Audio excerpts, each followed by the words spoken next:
Os objetivos principais desta reforma do processo civil assentam essencialmente na primazia da substância sobre a forma, da simplificação sobre a complexidade e também da celeridade sobre a morosidade. Estes foram os objetivos essencialmente traçados, mas depois sofreram um pouco de desenvolvimento, tendo a Comissão apontado para uma maior responsabilização de todos os intervenientes processuais, por forma a consagrar uma maior disciplina durante todo o processo. Desta forma, a Comissão concluiu e apresentou as suas conclusões que apontam para uma maior aproximação entre o juiz e os advogados, desde o início do processo até ao encerramento da audiência de julgamento. Isto é, a visão essencial da Comissão era aproximar as partes, mas não vou entrar muito neste tema, porquanto aqui o meu colega, o Dr. Paulo Pimenta, o fará mais detalhadamente. A verdade é que estamos perante uma nova cultura judiciária assente essencialmente no mérito da causa, da substância das decisões judiciais e também um pouco mais de celeridade. Quero com isto dizer que muitas das preocupações que nós, advogados, temos no dia-a-dia, dizem essencialmente respeito à celeridade. É verdade que sem celeridade não há, ou dificilmente haverá, uma justiça substantiva. Mas a verdade é que, também com excesso de celeridade, o mesmo objetivo não é garantido. Daí a Comissão ter, ao longo de todos os seus trabalhos, ter a preocupação não só da celeridade, mas, e volto a referir, e a focar neste ponto, da substância sobre a forma. Isto é, não pretende a Comissão, ou pretende evitar aqueles despachos, aqueles atos meramente formais em que não contribuem em nada para a credibilidade da Justiça. Passando mais concretamente ao tema que me foi proposto, nomeadamente a ação executiva, importa desde logo ter presente que a 31 de dezembro de 2010 encontravam-se pendentes em Portugal cerca de 1.600.000 ações judiciais, das quais 1.200.000 diziam respeito a ações executivas. Neste domínio, a Comissão da Reforma do Processo Civil concluiu que a intervenção a fazer, a efetuar-se, deveria assentar essencialmente em dois planos. Por um lado, na própria regulamentação da ação executiva, isto é, nas condições de acesso à execução, no reforço da intervenção do papel do juiz e ainda no aperfeiçoamento de aspectos procedimentais, por forma a assegurar maior rigor e clareza nos atos a praticar. Mas, por outro lado, num outro plano já, também a reforma teve a Comissão da Reforma do Processo Civil acabou por concluir que seria essencial propor uma mexida, uma alteração no Estatuto do Agente de Execução e no regime jurídico da entidade responsável pela fiscalização do exercício da profissão do Agente de Execução.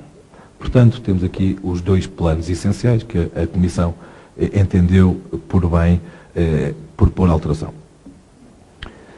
No intuito de evitar que as execuções se prolonguem demasiadamente no tempo, nomeadamente, e estamos a falar nos casos em que é de esperar que a satisfação do crédito exequendo terá pouca probabilidade, a Comissão avança com uma proposta de extinção da execução decorridos 3 meses após a notificação do agente de execução para dar início às diligências de penhora, isto sempre que não sejam encontrados bens penhoráveis. Isto é, portanto, há aqui o colocar de um tempo que está em discussão, não, como é óbvio, a Comissão apontou 3 meses, não quer dizer que não tenha a Comissão qualquer fetiche por este tempo, isto é, poderá, se houver argumentos sérios para alterar este tempo, não é completamente vinculativo, mas a verdade é que o importante e o que há que realçar aqui é a estipulação de um prazo de 3 meses, quando não são encontrados bens, a execução deverá extinguir-se. Isto é, pretende-se evitar que as execuções se prolonguem no tempo indefinidamente, quando já se sabe que a probabilidade é nula de obter a quantia, o crédito, de satisfazer o crédito exequente. No que diz respeito aos títulos executivos, deve ser aumentada a segurança jurídica, colocada em causa pela admissibilidade de títulos executivos pouco fiáveis. Neste contexto, mantendo-se o regime da execuibilidade dos títulos de créditos dotados de segurança e fiabilidade no comércio jurídico, deve restringir-se as condições de execuibilidade dos demais documentos particulares, que só devem, então, adquirir força executiva quando documentem de forma expressa e inequívoca a própria obrigação exequenda. Nos demais casos, não haverá, então, lugar a título executivo para estes documentos particulares. Ou seja, os documentos particulares deverão apenas ser títulos executivos quando documentem de forma expressa e inequívoca a própria obrigação exequenda. Pretende-se evitar que, por uma junção de 3, 4, 5 documentos, se consiga, então, chegar à dívida e daí partir para, então, para a ação executiva quando não há um mínimo de garantia da sua existência. Por outro lado, deverá ser assegurada a comunicabilidade da dívida exequenda ao cônjuge do executado nos títulos extrajudiciais apenas subscritos por um deles, por um dos cônjuges, criando-se na própria execução um incidente declarativo a fim de estender a eficácia do título ao cônjuge do executado. Quanto ao procedimento de execução, dá-se cumprimento ao programa do Governo, devendo a execução de sentença condenatória ser tramitada nos próprios autos, mediante simples requerimento, permitindo-se a continuidade entre a fase declarativa e a executiva. Isto é, sempre que o título executivo for uma sentença judicial, não haverá lugar à abertura de um novo processo, ou por apenso, nem por apenso, e será tramitada nos próprios autos. A execução tramitará nos próprios autos de ação declarativa. Relativamente às formas de processo executivo, impõe-se, dentro do processo comum, retomar a distinção entre o processo ordinário e o processo sumário. A forma sumária, caracterizada pela penhora imediata, com dispensa da intervenção liminar do juiz e da citação prévia do executado, sendo o requerimento executivo remetido sem autuação e por via eletrónica, diretamente para o agente de execução, emprega-se ou empregar-se-á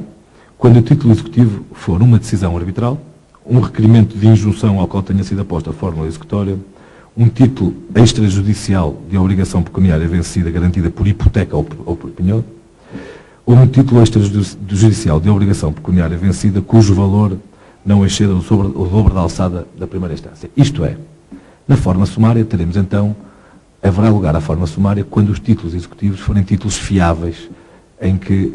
nos atribui uma maior segurança jurídica. Nos demais casos, isto é, terá lugar a forma ordinária. Isto é, na forma ordinária, será emprego para os demais títulos executivos, assegurando-se,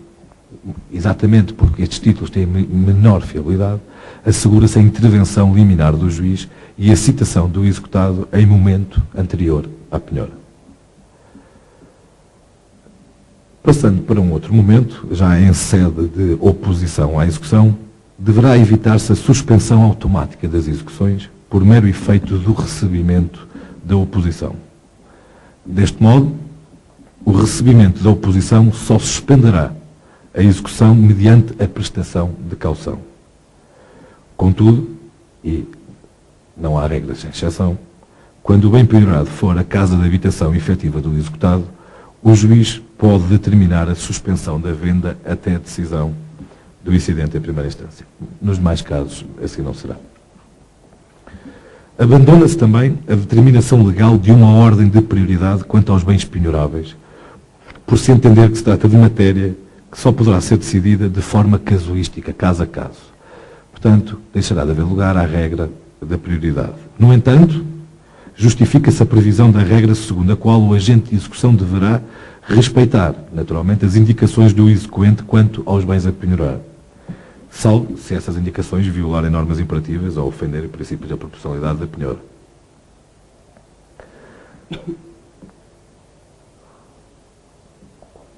Já no âmbito da penhora propriamente dito, a Comissão do Processo Civil pretende esclarecer que a impenhorabilidade de 2/3 de vencimentos ou salários prestações periódicas ou prestações de qualquer natureza que assegurem a subsistência do executado, diga respeito à parte líquida. Portanto, esclarece desta forma que é à parte líquida e não à parte ilíquida. Também deverá fixar-se a regra da impenhorabilidade do montante equivalente a um salário mínimo nacional, quando o executado não tenha outro rendimento e o crédito exequendo não seja de alimentos. Nos casos em que o crédito exequendo disser respeito a alimentos, é impenhorável apenas o equivalente à pensão social do regime não contributivo. Com vista a agilizar a satisfação do crédito exequendo, nos casos de penhora de rendimentos periódicos e quando não haja oposição ou depois desta ser julgada em procedente, deverá prever-se a adjudicação ao exequente das quantias, entretanto, vincendas. Quanto à penhora de saldos de depósitos bancários, elimina-se a necessidade de um despacho judicial, prevendo-se que a penhora possa ser efetuada por contacto pessoal do agente de execução com o responsável da filial, sucursal ou agência da instituição bancária. Isto é, pretende-se, eu sei que esta medida tem causado alguma discussão, muitas vezes de comentários positivos, outros menos positivos, mas a verdade é que pretende-se aqui simplificar este procedimento da penhora de saldos bancários e evitar que haja qualquer fuga do saldo da conta bancária. Portanto, esta é uma decisão que foi discutida no âmbito da Comissão,